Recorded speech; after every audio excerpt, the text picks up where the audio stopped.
Cada una de estas metáforas era una designación del Antiguo Testamento de Israel. Israel era la novia de Dios, la viña de Dios y el rebaño de Dios. Todas ellas se repiten en el Nuevo Testamento. Nosotros somos la novia de Cristo. Somos las ramas de las cuales Él es la vid. Y también somos su rebaño, del cual Él es el pastor. En el Antiguo Testamento, Oseas nos dice que Dios contempló a Israel en su juventud. Dios tomó a Israel para sí mismo. Dios hizo un pacto matrimonial con Israel. Espiritualmente, Israel se convirtió en el pueblo que era la novia de Dios. Y desde ese momento tuvo que lidiar con la infidelidad continua de Israel.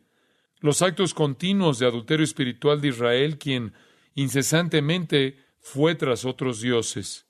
Israel, dice Oseas, era verdaderamente una mujer infiel.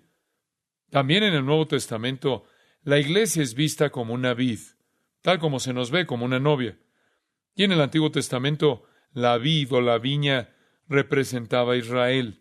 Dios dijo que fue y plantó un viñedo. Él dijo que lo plantó en una colina fértil. Y esta era una imagen de Dios sacando a Israel de Egipto y situándolos en Canaán. Dios dijo: los removí y planté esta viña en esta ladera muy fértil. Allí echó raíces y llenó la tierra. Y entonces Dios construyó una torre de vigilancia y desde allí custodiaba la viña. Y también erigió un lagar para preparar la vendimia. Y él miró su viña, nos dice Isaías, y quería que su viña produjera juicio. Pero la viña dio uvas silvestres de iniquidad. Y él miró su viña, nos dice Isaías, y quería que su viña o su vid produjera justicia. Pero la viña dio uvas silvestres de iniquidad, vileza, clamor y pecado. Entonces, Isaías 51 nos dice que Dios devastó su viña, y lo hizo. La tercera metáfora del Antiguo Testamento que Dios usó comparó a Israel con un rebaño, y Él era el pastor de Israel. Él llevó a José como a un rebaño, dice la Biblia. Tal como Él los había redimido de Egipto, dice Isaías, los llevó y los cargó como si llevara un cordero. Así que después de la cautividad de Babilonia, Isaías dice otra vez, Él reunió a los corderos en sus brazos y llevó suavemente a las recién paridas. Y Dios tiene una relación con Israel que es la de un pastor con su rebaño. Vemos las tres imágenes que Dios usó para determinar su relación con Israel en el Antiguo Testamento. Cada una de estas imágenes muestra la relación de Dios con Israel y enfatiza, noten esto, que el trato de Dios con su pueblo era directo. Era directo y era un ministerio de salvación soberano, así como también un ministerio de protección. Por lo tanto, en el Antiguo Testamento, Dios escogió a Israel como su novia. Él plantó a Israel como su viña. Él guió a Israel como su rebaño. Cuando llegamos al Nuevo Testamento, Jesús audazmente aplica estas mismas metáforas a la iglesia. Él enfatiza aún más la relación personal. Permítanme ilustrarlo. En primer lugar, la metáfora del Antiguo Testamento del matrimonio. Jesús la aplica a nosotros diciendo que Él es el novio y nosotros somos, ¿qué? La novia. Él dice, yo soy el novio. Y recuerden que en los evangelios, cuando el esposo se presentaba, el ayuno era innecesario. Continuemos con los festejos, el esposo está aquí. Pablo describe esta metáfora con más detalle con referencia al sacrificio amoroso de Cristo por la iglesia. Habla también sobre el liderazgo de Cristo en la iglesia, su propósito final para la iglesia. Cristo ha tomado a la iglesia como una novia, y este es el libro de Efesios, a fin de presentársela a sí mismo una iglesia gloriosa, que no tuviese mancha ni arruga ni cosa semejante, sino que fuese santa y sin mancha. En otras palabras, nos junta como una virgen casta y pura. Y así nosotros, como iglesia, nos relacionamos con Cristo como una novia con el novio. De hecho, al final de Apocalipsis, cuando vayamos a estar con Jesucristo en la gloria, la Biblia dice que tendremos una cena. ¿Qué tipo de cena es? Es una cena de bodas.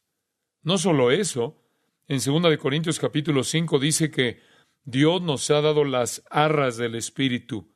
Y la palabra griega arra significa literalmente anillo de compromiso. Y la razón por la que sabemos que vamos a estar casados con Jesucristo es porque tenemos un anillo de compromiso que es el Espíritu Santo.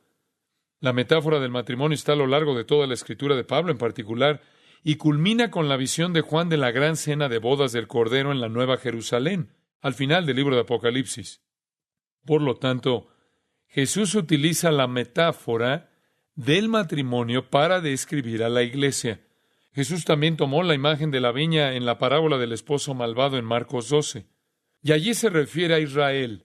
Y también la extendió, porque en Juan capítulo 15 dice, yo soy la vid, vosotros los pámpanos.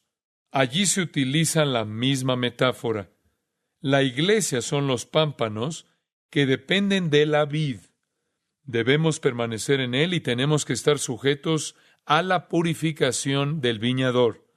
Nosotros somos las ramas y él es la vid. Y así, Jesús usó la metáfora de la vid, pero no se detuvo ahí. También utilizó la metáfora del pastor. Juan 10, somos un rebaño. Mis ovejas oyen mi voz y yo las conozco y ellas me siguen. Y Jesús es el buen pastor. Él va al desierto para salvar a tan solo una de sus ovejas perdidas.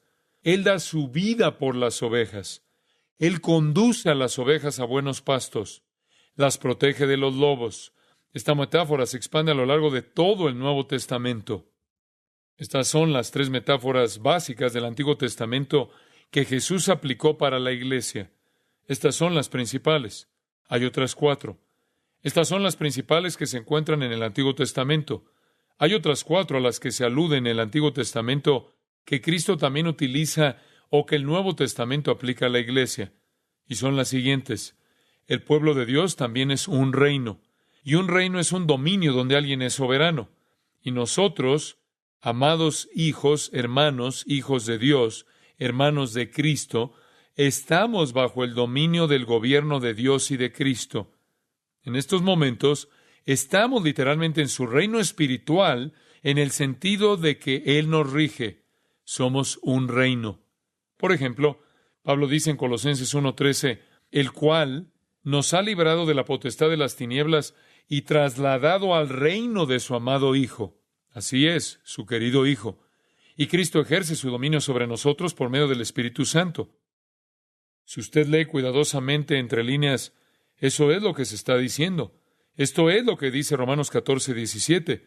Porque el reino de Dios no es comida ni bebida, sino justicia, paz y gozo en el Espíritu Santo. Somos literalmente un reino. Hay otra metáfora con la que se nos designa en el Nuevo Testamento. También somos un hogar o una familia. Somos hijos de Dios y hermanos de Cristo. Somos coherederos de acuerdo con Romanos capítulo 8. Hermanos de acuerdo con Hebreos capítulo 2. Dios nos ha hecho nacer de nuevo en su familia. Él nos ha adoptado. Él ha enviado su Espíritu Santo a nuestros corazones, por el cual le llamamos Abba, Padre, que en griego significa papá, una expresión de cariño o cercanía. Y no debemos tener ningún pensamiento ansioso acerca del mañana, porque sabemos que nuestro Padre conoce nuestras necesidades antes de que siquiera pensemos en ellas. Hemos de ocuparnos del reino de Dios y todas las demás cosas nos serán añadidas. En tercer lugar, no solo somos un reino y un hogar o una familia, somos también un edificio.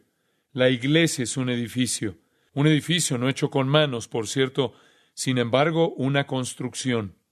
¿Quién es nuestro sostén? Pablo dijo, porque nadie puede poner otro fundamento que el que está puesto, el cual es Jesucristo. Y somos construidos sobre esa base. Los apóstoles fueron los primeros en la base, y de allí en adelante seguimos nosotros. Somos un edificio de Dios. A continuación, en cuarto lugar, somos un cuerpo, el cuerpo de Cristo. Y esta metáfora en particular no tiene ningún equivalente en el Antiguo Testamento. Ninguno. Las 3 primeras tienen una importante equivalencia en el Antiguo Testamento. A las 3 siguientes se las alude de un modo no tan significativo en el Antiguo Testamento. De esta no se hace ilusión en el Antiguo Testamento en absoluto. El concepto ni siquiera existe en el Antiguo Testamento. Usted preguntará, ¿y eso qué importa? Esta es nuestra posición única en Cristo. Somos el cuerpo de Cristo. Esto es único. No tiene equivalente alguno en el Antiguo Testamento. Es nuestra identidad única. Somos el cuerpo de Cristo. No somos un edificio. Estos edificios donde estamos ahora son totalmente irrelevantes. Contamos con ellos porque tenemos que venir y sentarnos en algún lugar para escuchar la palabra de Dios. La iglesia no es un edificio físico. Somos un edificio espiritual, como hemos dicho, no físico. Esta no es la iglesia. Usted es la iglesia. Yo soy la iglesia. No somos una organización. Somos una koinonía. Somos una comunión. Somos una comunión de un cuerpo, el cuerpo de Cristo. Ahora bien, esta metáfora única va a formar la base para nuestro estudio esta noche. Y por cierto, por muchas semanas en adelante, a medida que estudiamos el libro de Efesios versículo a versículo, el cual nos presenta la doctrina del cuerpo de Cristo. Antes de que vayamos a Efesios, veamos lo que dice Primera de Corintios 12. Quiero que vean 3 cosas sobre el cuerpo, y le explicaremos lo que el cuerpo de Cristo significa. Esto es estratégico y quiero que pongan mucha atención. Quiero que observen 3 cosas. 3 cosas que caracterizan al cuerpo y que están completamente explicadas. 3 cosas que caracterizan al cuerpo y que están explicadas de manera detallada en el capítulo 12. Número 1, la unidad. Número 2, la diversidad. Número 3, la armonía. Unidad, diversidad, armonía. Son cosas clave para que usted entienda. Parte del motivo por que la iglesia está tan deteriorada es porque las personas no están funcionando como el cuerpo. Palabras estratégicas. En primer lugar, observemos la unidad. La primera característica dominante de un cuerpo es su unidad. 1 Corintios 12:12. Porque así como el cuerpo es uno. Y aquí se está hablando de un cuerpo físico, y tiene muchos miembros, pero todos los miembros del cuerpo, siendo muchos, son un solo cuerpo, así también Cristo. Aquí Pablo menciona el cuerpo físico, y dice a la gente que ellos deben saber que un cuerpo físico debe ser uno. No se puede tomar un cuerpo físico y poner un brazo aquí y una pierna allá, un par de metros más allá una cabeza y un corazón, y luego decirle al cuerpo que haga algo. No se le puede decir a los miembros desconectados, únanse y funcionen. Un cuerpo es una unidad o no existe. Debe ser uno. Pablo dice, el cuerpo es uno y tiene muchos miembros. El cuerpo físico no se puede cortar. Si lo hace, morirá. La esencia de un cuerpo es la unidad. Somos uno.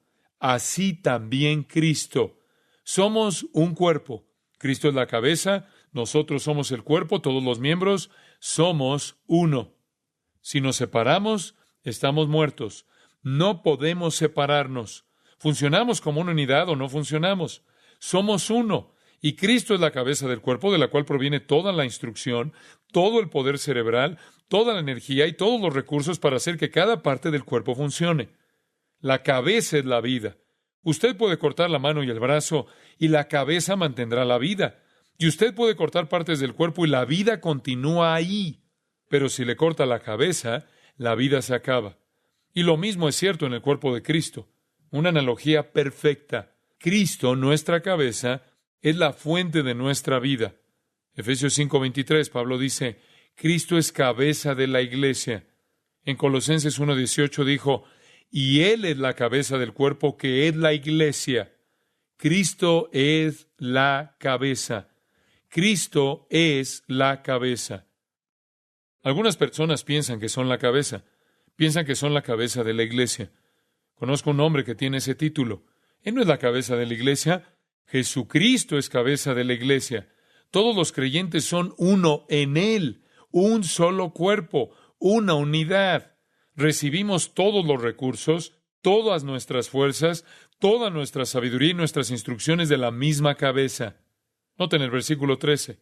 Así es como uno pasa a formar parte del cuerpo. ¿Cómo comienza el cuerpo, la unidad del cuerpo? Versículo 13. Porque por un solo espíritu fuimos todos bautizados en un cuerpo. Noten cuántas veces se usa la palabra uno. Versículo 12, 2 veces. Versículo 13, 3 veces. ¿No cree que él quería enfatizar la unidad en esta lista?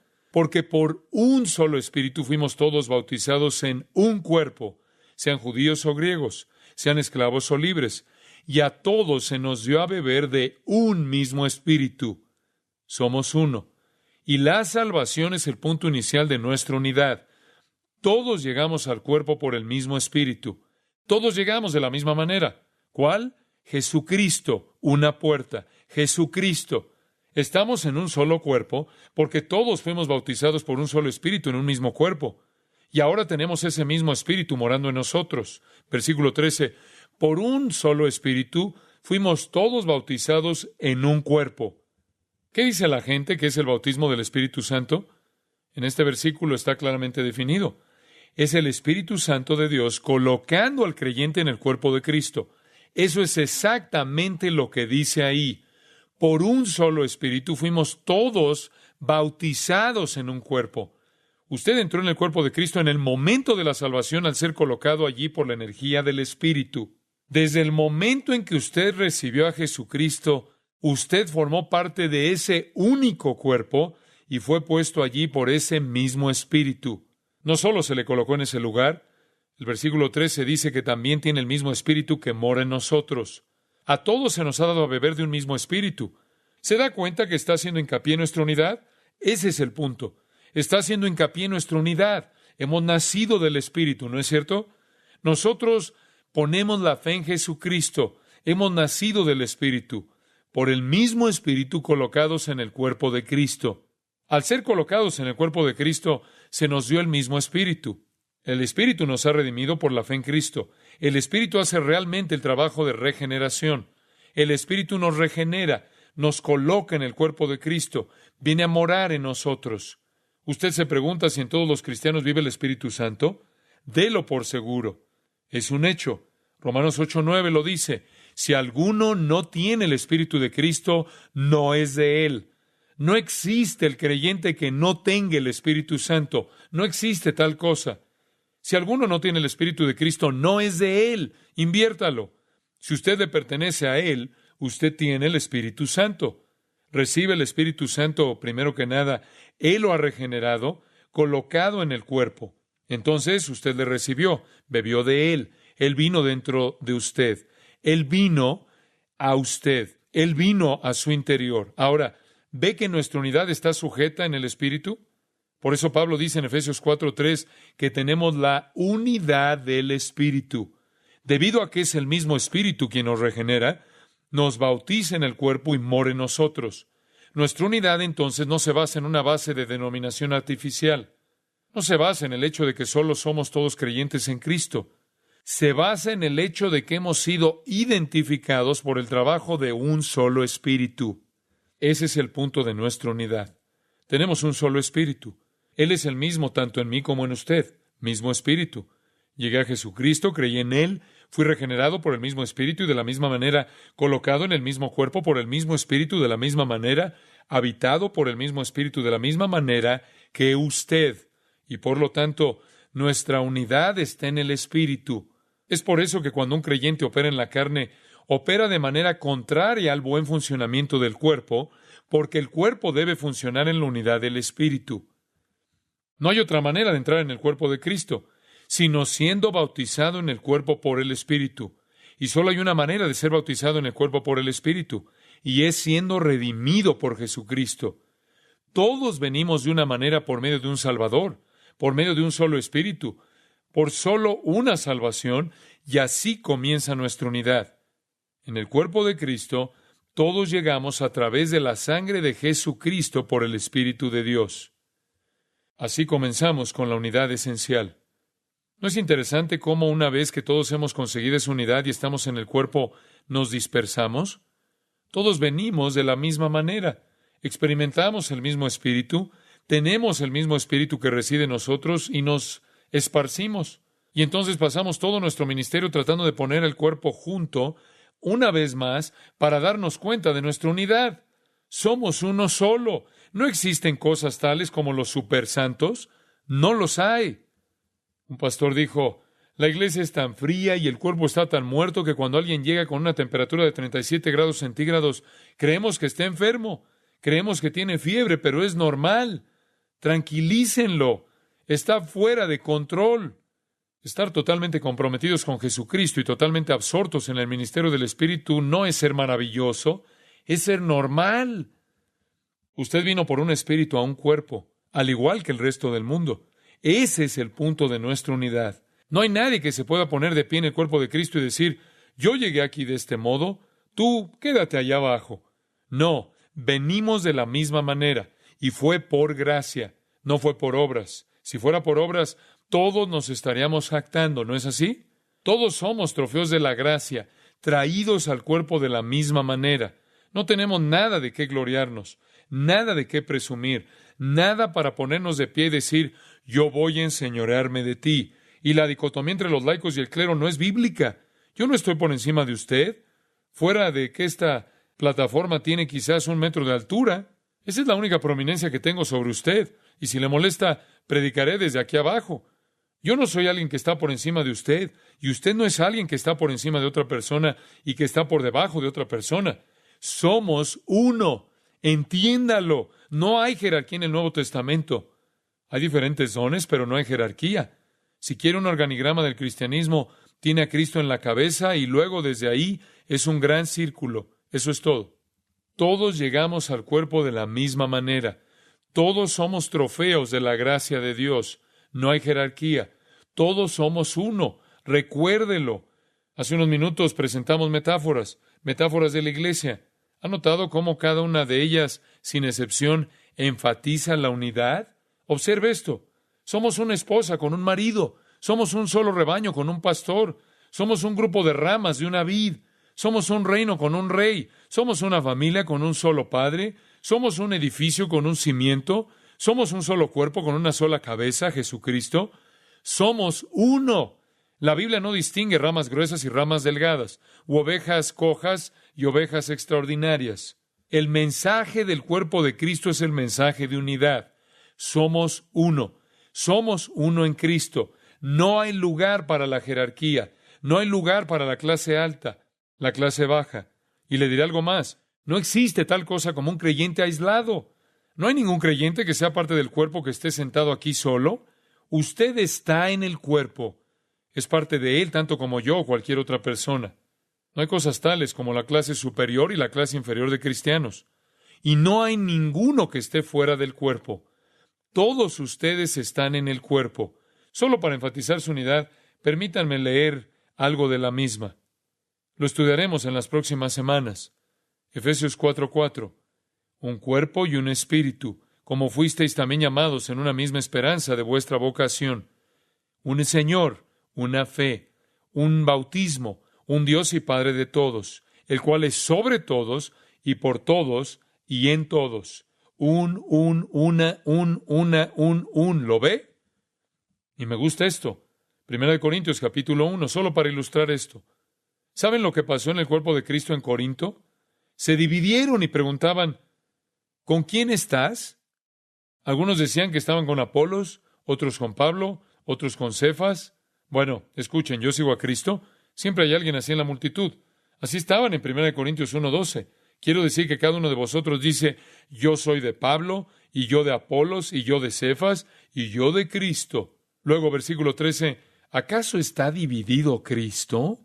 ¿No ven qué tipo de sandez es esa? ¿Por qué están dividiendo al cuerpo? Ustedes no son seguidores de este o aquel. ¿Está dividido Cristo? Capítulo 3, versículo 21. Así que ninguno se gloríe en los hombres. Uno no va por ahí diciéndole sigo a él o a este otro.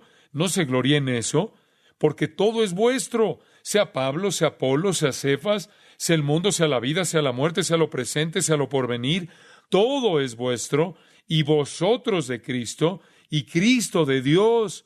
Acaben con esta división y regresen a la unidad. Una poderosa sección en el capítulo 3. Él dice que todo lo que uno se puede imaginar, las cosas por venir, la muerte, la vida, todo, es todo tuyo, eres uno. Usted es uno con Cristo y Cristo con Dios. Pablo hace hincapié en nuestra unidad. La iglesia es un pueblo, una asamblea de redimidos que debe su existencia incomparable, su vida en común, al hecho de que fueron colocados por un espíritu en un solo cuerpo en donde mora el mismo espíritu. No somos creyentes aislados, somos uno. ¿Sabía usted que su vida nunca termina? Simplemente empieza donde empieza la mía. Y todo el cuerpo de Cristo sigue adelante de esa manera. No hay separación. Es una cadena sin fin. Hemos sido llamados a la comunión con su Hijo, Jesucristo nuestro Señor. Todos formamos parte de su cuerpo. Usted se preguntará qué nos trajo aquí. ¿Somos los escogidos de Dios? Somos la eclesía de Dios, aquellos a quien Dios elige, llamados a apartarnos del mundo para existir como una entidad separada. Su cuerpo, con Él a la cabeza, y debemos llevar una vida digna de su llamado, para que podamos llegar a ser en virtud y conducta lo que somos en estatus, escogidos, santos, separarnos, apartarnos para Él, su cuerpo. Entonces, la iglesia es, pues, el pueblo de Dios, escogidos y separados para existir para Él. Uno en santidad, uno en misión.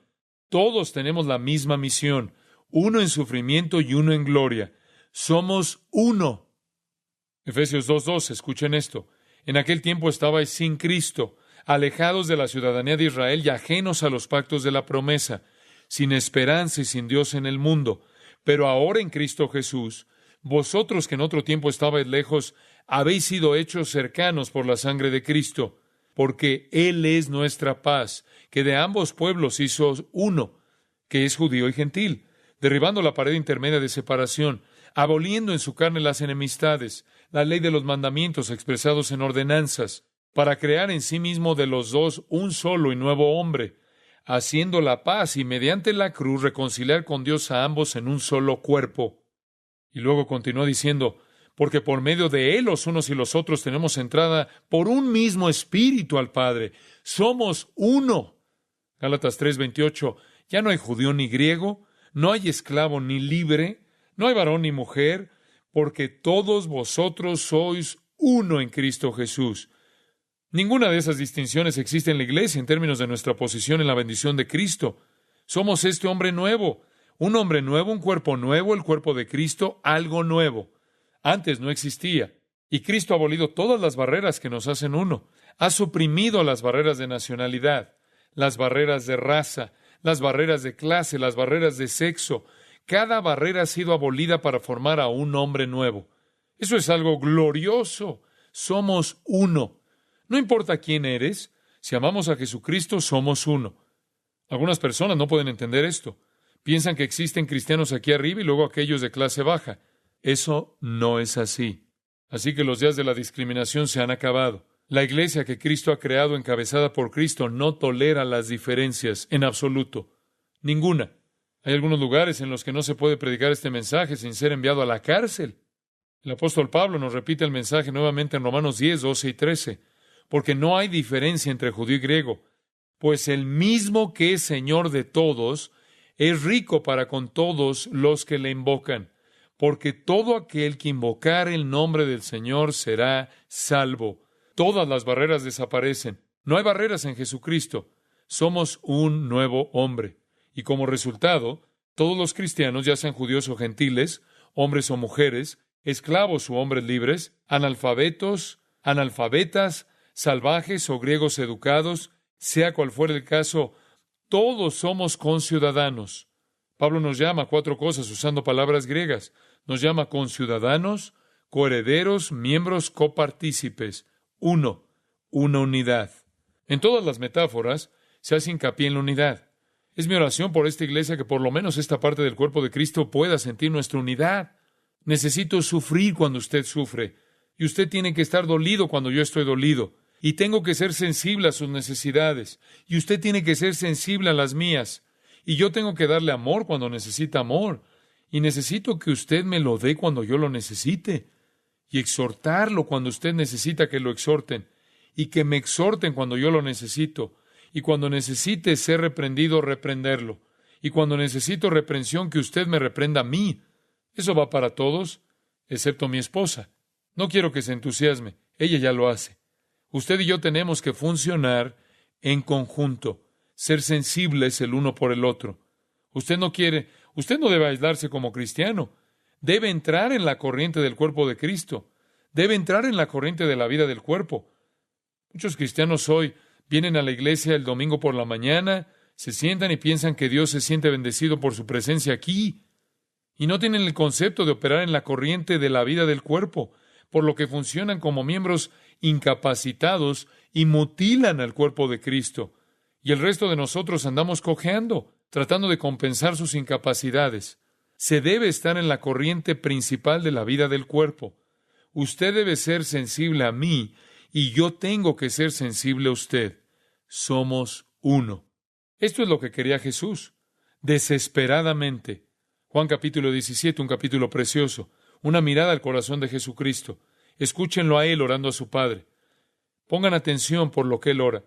Podría haber orado por muchas cosas, pero oigan por lo que ora. Juan 17, 20.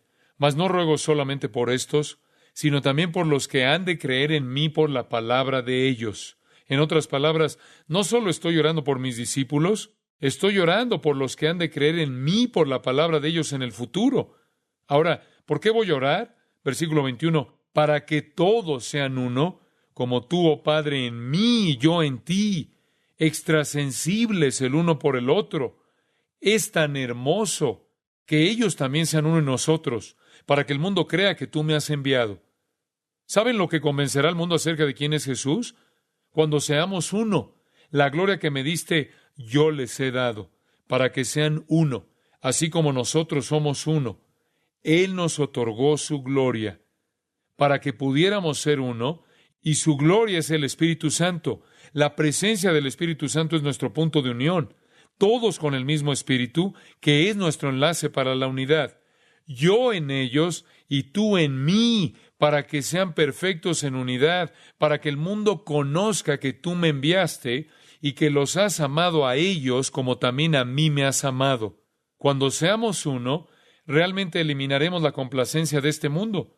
Si esta iglesia llegara a ser una en términos de la vida del cuerpo y comenzara a ministrar a las necesidades espirituales de los demás y sintiera una unidad extrasensible, el mundo nunca podría contra eso, debido a que liberaríamos la unidad del Espíritu y toda la energía que eso incluye.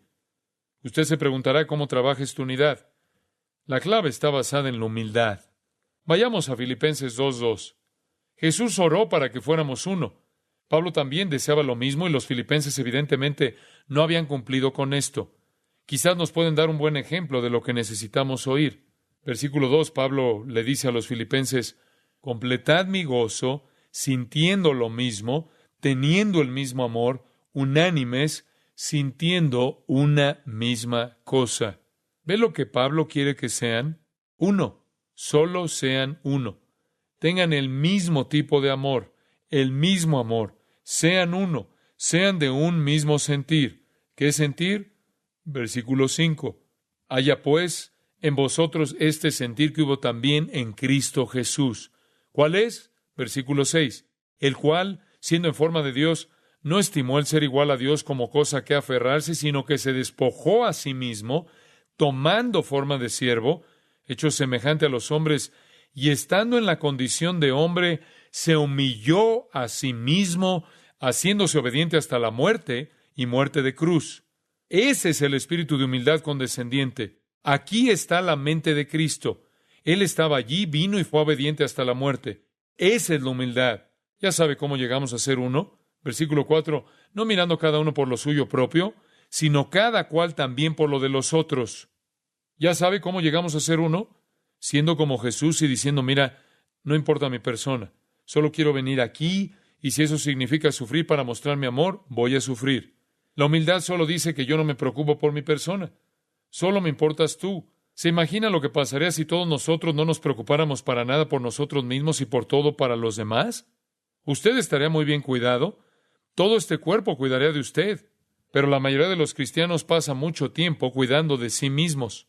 Si alguna vez aprendiéramos, y por el Espíritu de Dios podemos, simplemente empezar a preocuparnos por los demás, nos ahogaríamos en cuidado y amor.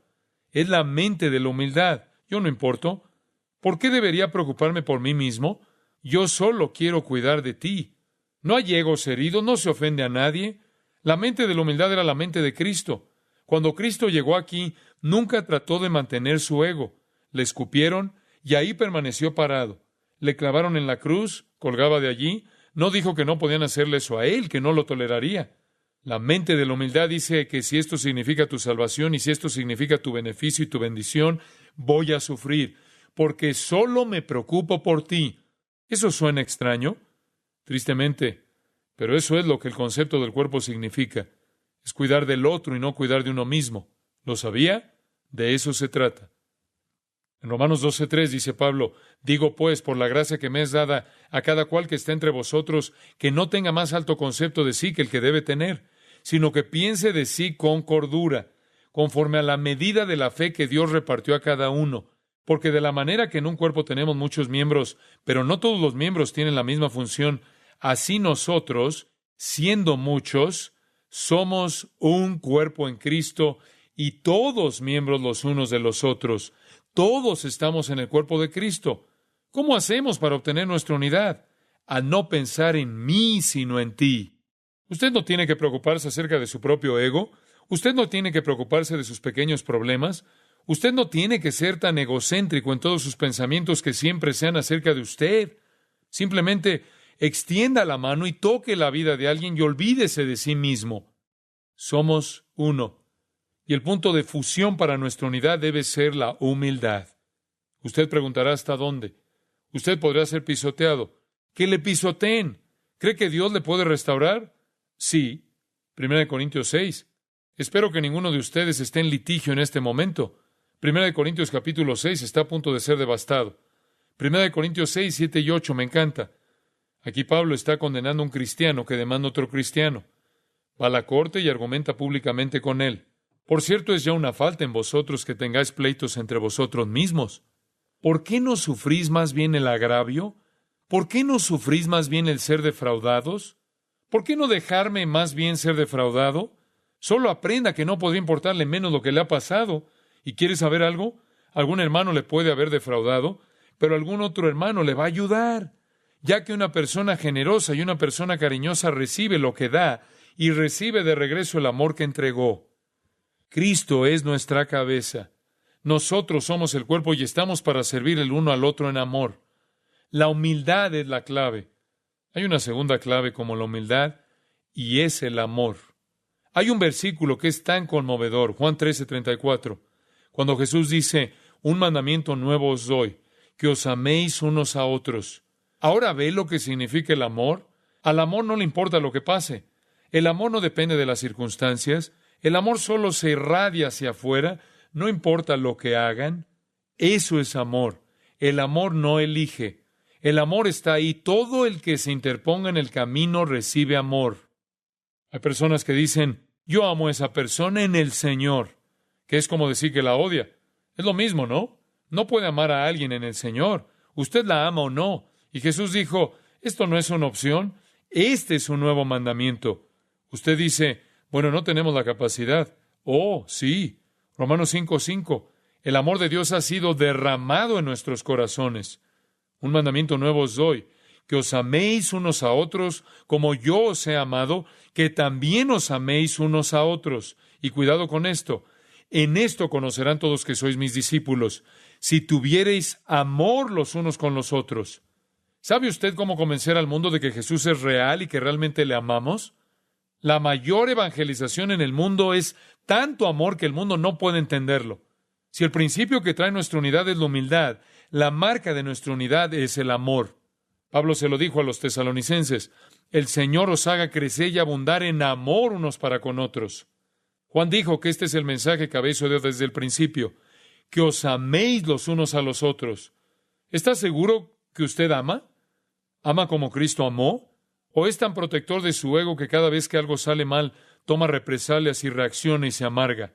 Y si todo no es como le gusta, y si la iglesia no es como le gusta, y si tal hermano y tal hermano, ¿ese es el tipo de persona que es?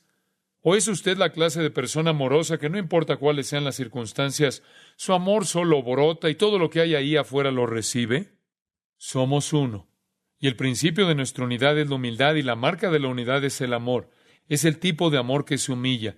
Es el tipo de amor que se dirige a su hermano y dice, hermano, he tenido un resentimiento contra usted y quiero pedirle que me perdone y quiero comenzar a amarle. Esa es la clase de amor que es. Y entonces es el tipo de amor que dice, hermano, yo te perdono. Y es la clase de amor que dice, hermano, lo siento, lo siento. Es el tipo de amor que no critica a los demás para edificarse. Y es la clase de amor que ama sin importar el costo, el dinero, el prestigio, la posición, no importa.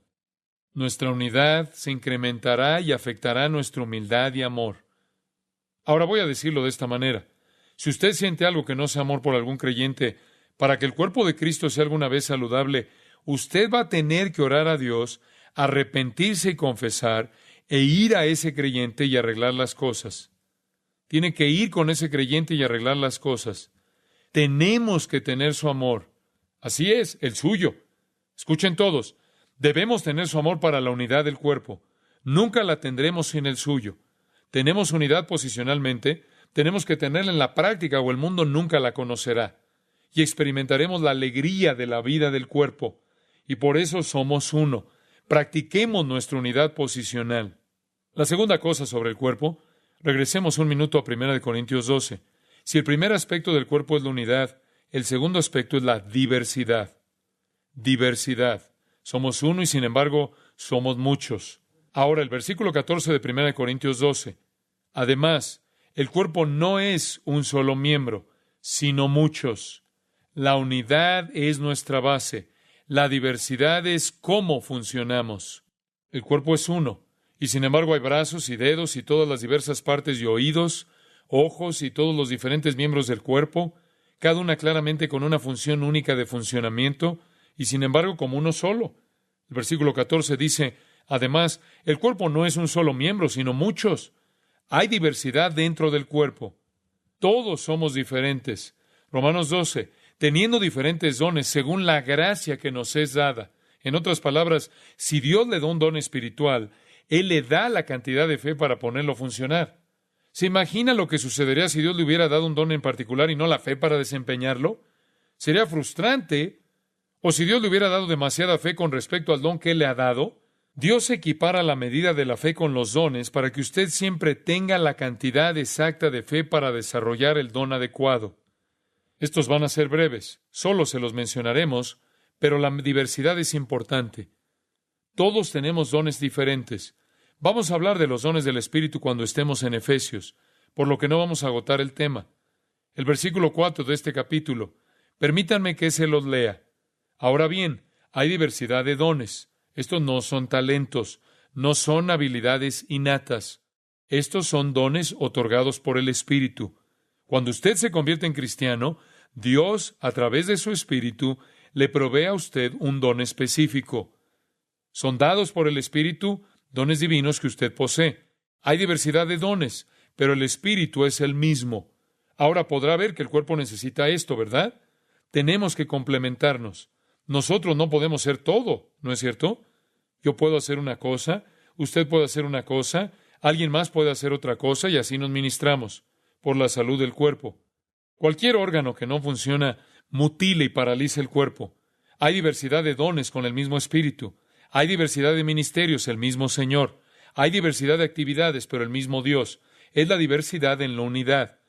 Porque a éste es dada por el Espíritu palabra de sabiduría, a otro palabra de ciencia según el mismo Espíritu. Algunas personas lo tienen o lo aprenden. Ellos conocen la palabra de Dios. A otro, fe. ¿Sabe usted que la fe es un don dado por el Espíritu? Algunas personas tienen ese don, algunas personas no. Todos tenemos la fe para creer en Dios, pero algunos tienen el don de la fe, que es la fe más allá del tipo normal de fe. A otro, dones de sanidades, por el mismo Espíritu. A otro, el hacer milagros. A otro, profecía. A otro, discernimiento de espíritus.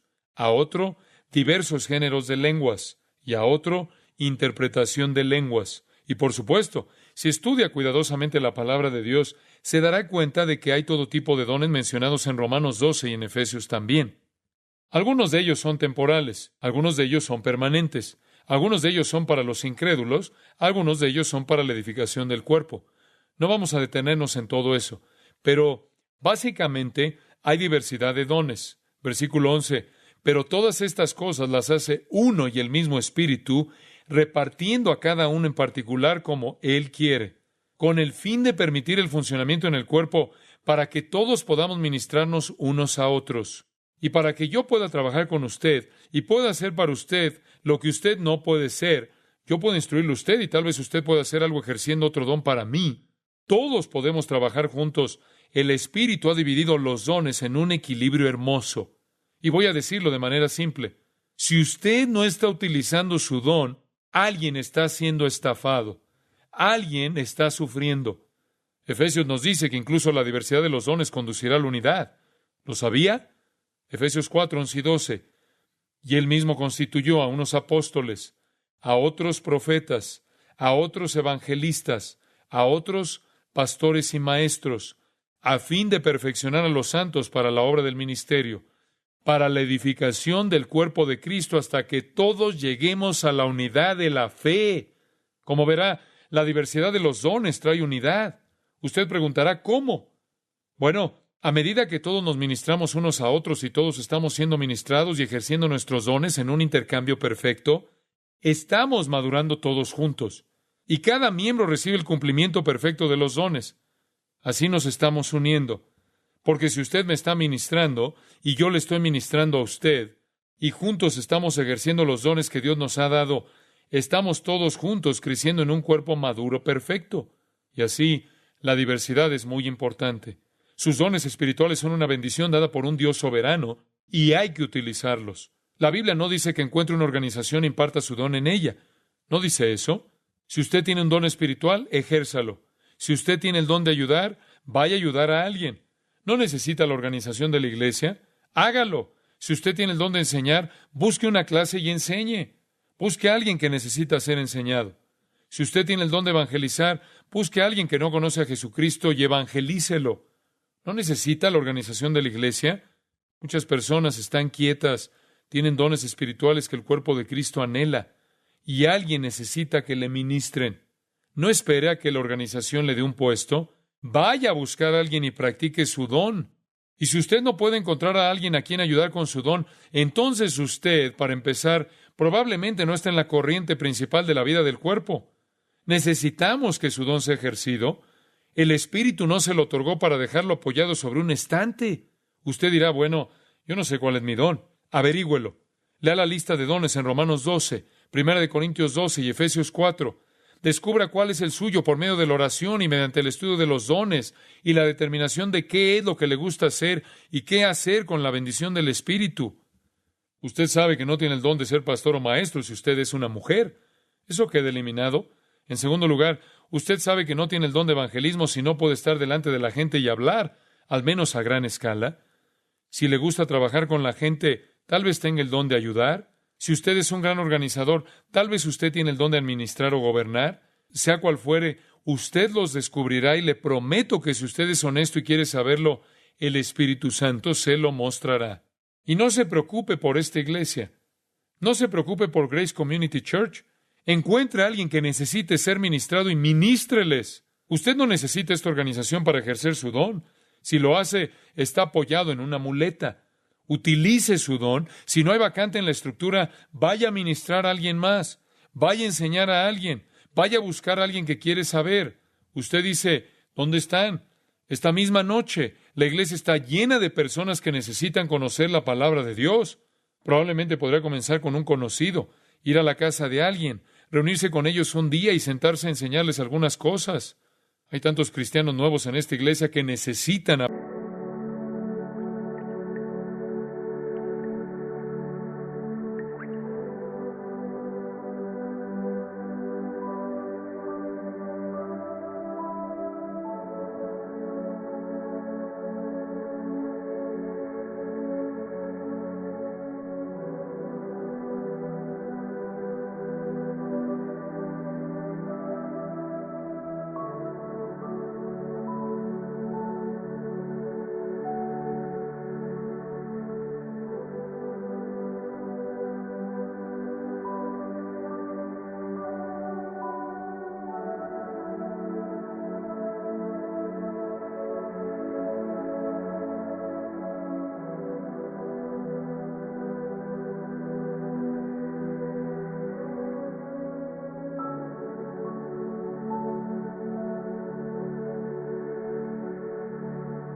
so bright, feeling right.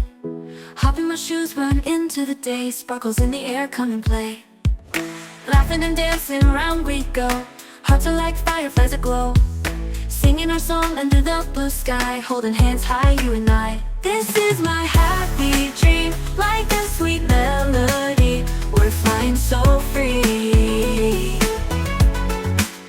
This is my happy dream, forever you and me, singing it in harmony. Smiles all around, everywhere we see. Jump in the puddles, joy is our key. Rainbow above, colors so bright. We shine in the day and into the night. Friends by my side, can't stop this fun. Sharing our secrets till the day is done. Sunsets and starry nights we chase, living our lives in this bright place. In this wonder world we made, every